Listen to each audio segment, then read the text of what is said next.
Does Basel III impact accounting, or does accounting impact Basel III? I had three persons. We had the governor at the beginning of the day talking about managing data. In a way, he alluded to managing provisioning and therefore managing capital requirements. And then we had Mrs. Chanda Kochar talk about improving profitability. And as an accountant, it always set me thinking, what is this profitability? Is it an accounting measure or is it any other measure? But I believe it's finally back to the accounting measure. And the third, of course, Vidyasagar very eloquently made a lot of points. In the midst of all of that, he touched upon leases, he touched upon DTA, he touched upon accounting considerations. So it looks that accounting does have an impact on Basel. But the thrust of my presentation, which I will be speaking to you in the next 30 minutes or 20 minutes, will be primarily the fact that today we have a lot of moving parts in accounting. We may have less moving parts perhaps in Basel. And as these moving parts settle down, it's going to impact Basel. And let's look at how it is. Also, I'll be speaking a lot from the Indian context. We have to recognize that in the Indian context today, we are far away from the international context insofar as accounting is concerned. And then also we will need to address the issue as to whether you can at all align the accounting and reporting requirements with the needs of Basel. Is that possible at all? What sort of dynamics that results in? I won't spend time on the Basel issue, but I think accountants have always been blamed even for the earlier financial crisis. They said it's accounting which triggered the crisis, not anybody else. Some cynics have looked at this graveyard and said that in future this graveyard will have names of accounting firms, not financial services entities. And perhaps the way we are moving into in the area of subjectivity and the way it is, it's quite a huge challenge. And therefore, accounting firms, you could blame them for a lot of these things. But the real issue, let me come back to the core issues. I'm not on to the Basel. But we did a survey, and the next two slides will show you some things. Deloitte Global Survey on Basel III asked this question as to what strategic actions were the organizations taking or intending to take to mitigate adverse capital impacts of Basel III. You'd find at the top of the list was improving ongoing balance sheet management, which I think Vidyasagar touched upon very well. Somewhere down the middle is on issuing additional capital, which is 27% feel. Increasing hedging activities is only 8%. That's the survey, and this is a global survey. And exit or reduce an existing business area is also much lower down in terms of 22%. But the next one is more important, and that is, which of the following do you expect to have the greatest impact over the next 5 years? If you leave aside India, accounting change is the least of their concerns. Basel is the highest concern here. And other local regulatory concerns are much lower. But if you overlay and ask an Indian bank, when you move to a new accounting standard as it will come into, the top box, accounting change, will perhaps be the single largest concern. And that is something which we need to factor in. I keep saying this, core to determining capital is accounting. Your profits are measured based on accounting. Your reserves are measured based on accounting. You can't ignore that. So accounting has a very, very significant impact, and its rules, what they are today, when you migrate to what they will be tomorrow, is something which we should not ignore in the midst of trying to determine risk-weighted assets, what capital is required, what leverage ratios, and whole host of things. This is the timetable, right, in moving towards it. What this timetable misses is the fact that in India, we are currently on Indian GAAP, which doesn't even have a mandatory standard on financial instruments. Not even IAS 39 is mandated in India. So we are talking of a situation where the standards do not cover all areas when you compare them to IFRS.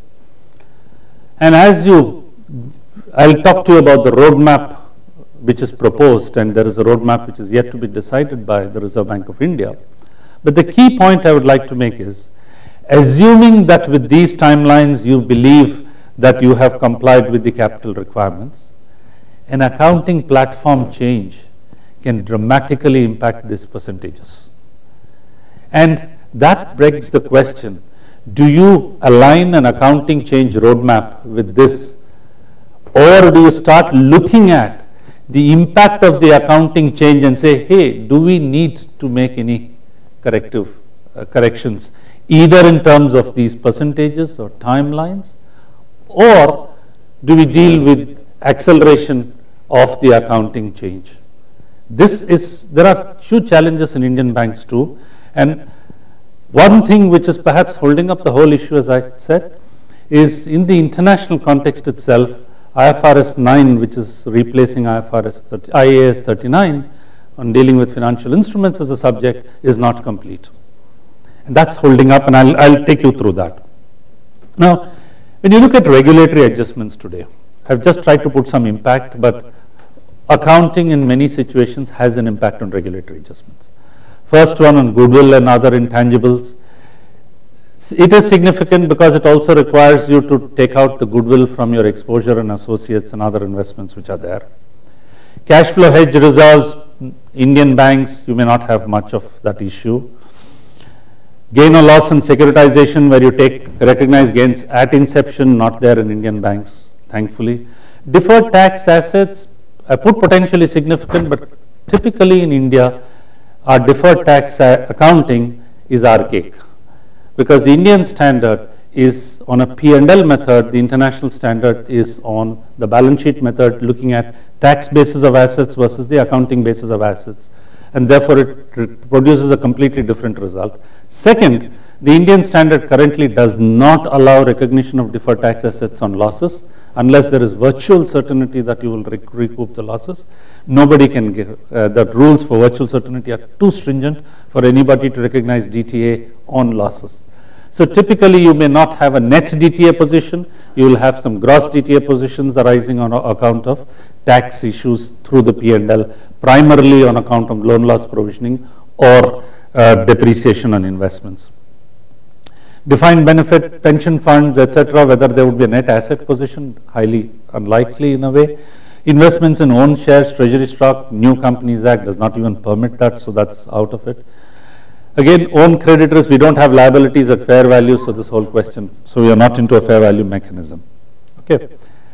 Now, I think I've been asked to speak on loan loss provisioning to some extent, and but the key thing what we are going to be discussing is, we are talking of Basel on the one side and its requirements, and the other insofar as accounting. Now, if you look at accounting today, and I think we need to pause and reflect a lot today. Accounting is the language of business. Accounting deals with measurement and reporting. It creates perception. It influences behavior, a whole host of things. But accounting is moving away today from accountability to decision making. And as a result of international trend to move away from financial reporting, to move away from accountability to decision making, it's moving from historical cost to fair value. And when you move from historical cost to fair value, there will be volatility, there will be subjectivity, there will be challenges in terms of how do you determine fair value. We now have an international standard, IFRS 13, but it does not do away with the problem of having accredited valuers, an oversight mechanism on valuation, prevent valuation shopping, whole host of associated things with fair value are there. But associated with the shift from accountability to decision making has been the change from moving away from conservatism to fairness. Our regulatory prescriptions have been conservative. Whether they will continue in the new environment is a question which will also impact, and this is a call which regulators need to take. Accounting standards are doing away with conservatism and saying we need to move with fairness. That is because the entire capital structure in most institutions, like say mutual funds, people enter and exit almost on a daily basis. If it's their accounting were on conservative basis, if on exit the person doesn't get the benefit of the upside. So it has to move from conservative to fairness, and when you do that, you recognize gains too, notional gains you recognize. You no doubt provide for losses on a conservative basis. The second change which is happening in accounting is the shift of focus from P&L to balance sheet. That is, the matching concept is no longer relevant. Accounting standards today are saying, does this meet the test of a liability? Does that meet the test of an asset when you carry in the balance sheet? If it doesn't meet the test of an asset in the balance sheet, you need to charge off that asset. You cannot carry forward those amounts. So the whole areas of prepaid, spreading something over a future period of benefits, all those rules are going away. And that itself will impact. And this artificiality, we say accounting standards contributing to financiability by avoiding artificiality, is because in a regulatory framework there is artificiality in some way. But in accounting, we are actually dealing with accounting rules which are in a way agnostic insofar as regulatory considerations are concerned. Now, let's look at what are the new rules coming in. Where are we today in India? Where will we be as we go along? And then you can start overlaying. As I already said, we are on historical costs. So when we move to fair value, it will make a lot of difference. New rules, IFRS 9 has completed it for classification. Now these classifications itself will impact provisioning requirements and fair valuation requirements. That impact will come through P&L back to your capital adequacy issues. The second is, in IFRS, we will be moving away from the actual interest regime which we are now accounting for to effective rate of interest. And when we move to effective rate of interest and apply it on a retrospective basis, it will impact financial statements of banks and therefore the consequential impact on reserves or capital which you are actually carrying forward. Third is the transitional changes which when you move towards an IFRS equivalent regime, there will be tax issues on a transitional change. The tax provisions therefore will also have its impact on this. Fourth is this issue of time value of money and its accounting, discounting of liabilities, etc., or long-term liabilities, which also has its impact, would have a positive impact in many situations. Then there are rules relating to, I'll touch upon it, offsetting very briefly. I'm again on a conceptual basis because you said this program has to be on a conceptual, not granular. On whether it's the offsetting rules was alluded to in the morning. Vidyasagar mentioned about securitization and others. Essentially, those relate to rules as to when do you de-recognize assets from the balance sheet. As those rules come in, which will be different from, to some extent, from the Indian rules currently, that will also impact. Now, when I go back to this classification issue, for instance, the whole question of providing for depreciation on value of securities and ignoring appreciation on value of securities would not be there when you're really moving into fair value measurement of all of it. So that's the fourth bucket here in terms of thrust towards fair value. So the reality is we are heading towards an IFRS equivalent regime. Now when is that? What is the, currently the Institute of Chartered Accountants of India has said that they would expect the Indian equivalent of IFRS, which they call Ind AS, which is significantly close, except that there are some carve-outs. And those carve-outs, I believe, are not so dramatic in a way, or so onerous in some way. But they expect to roll this out effective 1st of April 2016 on consolidated financial statements and not on standalone financial statements. This is a draft, this is a proposal. Reserve Bank is still considering this, and I'm not sure that is a wise decision to apply on consolidated and not on standalone. It will mean actually 3 sets of books, but that's a completely 2 or 3 multiple sets of books in a way. That's a completely different subject matter, but it seems to be very clear that we will move towards a IFRS regime. The financial instrument standard, IFRS 9, will be complete by this year in 2014. And IASB has said that this is expected to be applied from 1st of January 2018. Look at the scenario in India.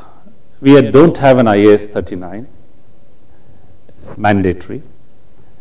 We will be moving from a current regime, which is non-IAS 39 regime, hopefully straight to an IFRS 9 regime.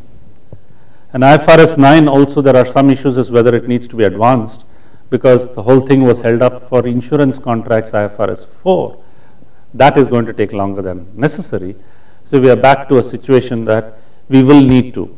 Now the key question, and that's a question which regulators need to debate, is do you allow or do you require banks to build up all this Basel requirement and then suddenly thrust towards the end of this roadmap an IFRS equivalent accounting, which will perhaps push back all what has been done in these years? And I think this is a debate.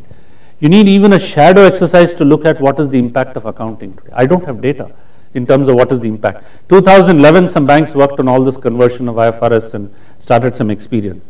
The jury is still out, or the decision is still out as to whether tax will allow transitional provisions, not allow transitional provisions. There's been a whole issue there, so that's another.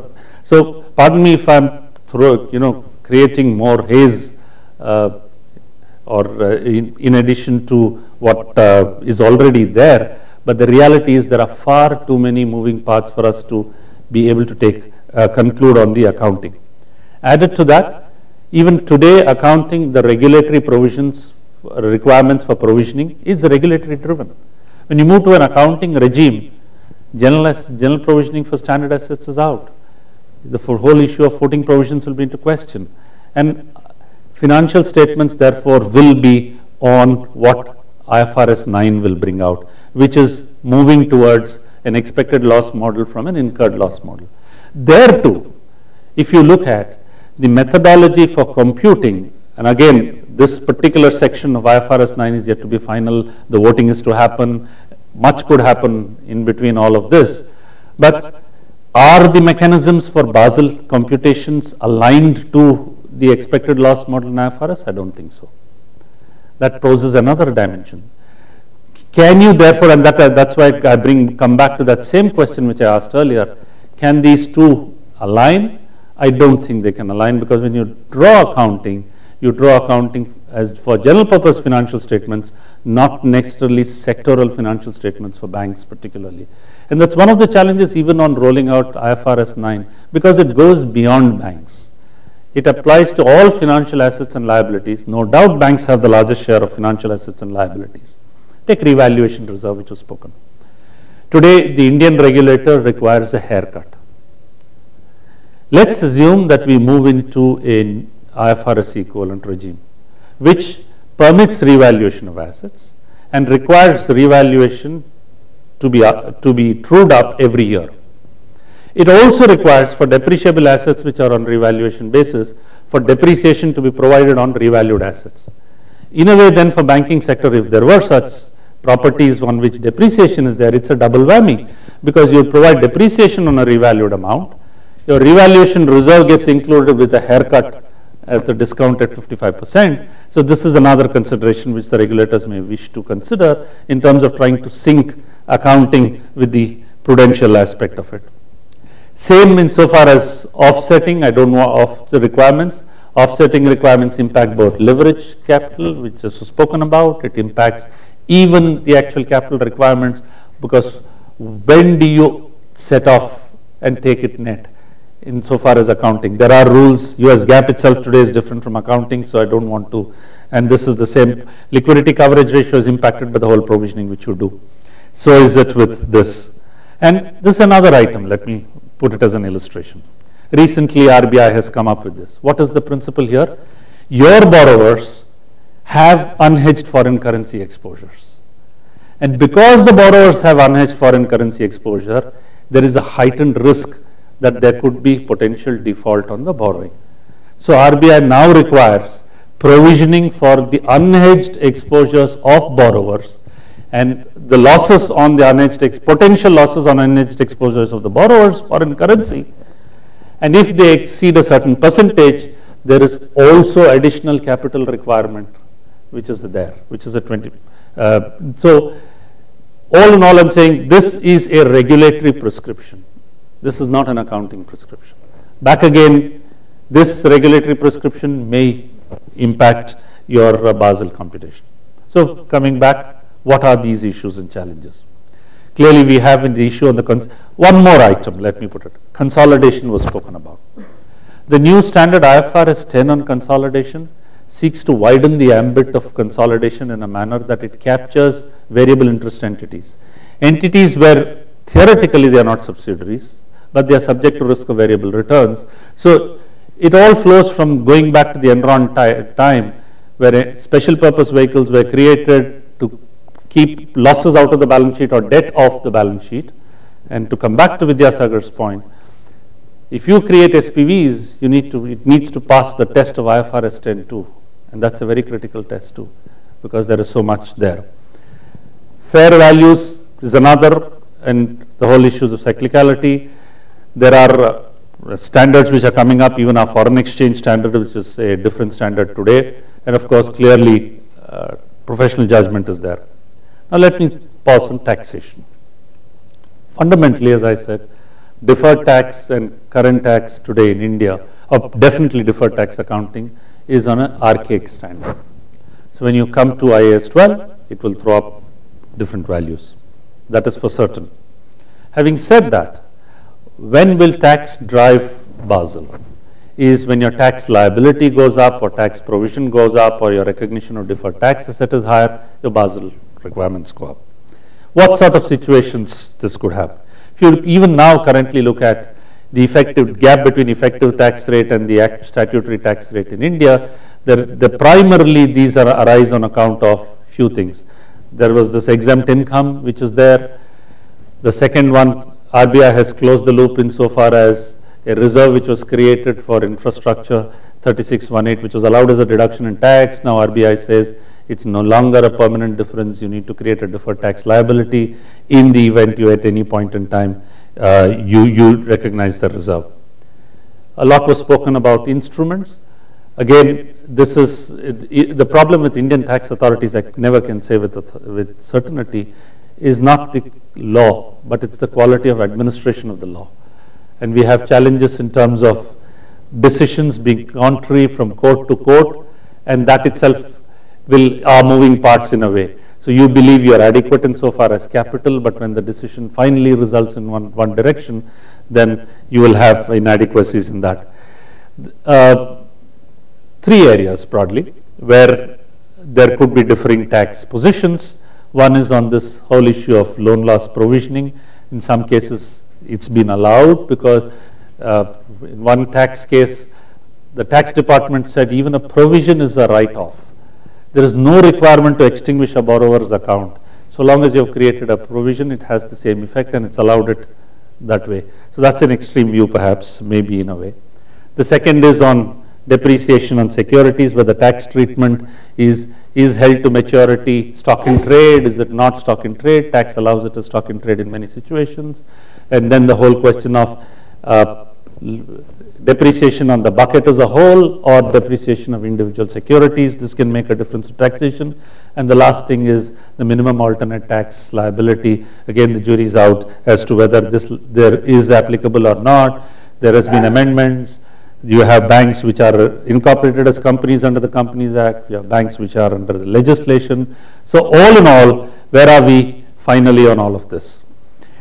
All I'm saying is there needs to be, and I think I will go on to this, we really need to overlay accounting standards. We need to accelerate the decision insofar as implementation of accounting standards, because if you want to move to an international norm for risk capital and management of it, you will also need to correct the base to be also on an international norm, the database, if I may say, and financial reporting is one key element in that.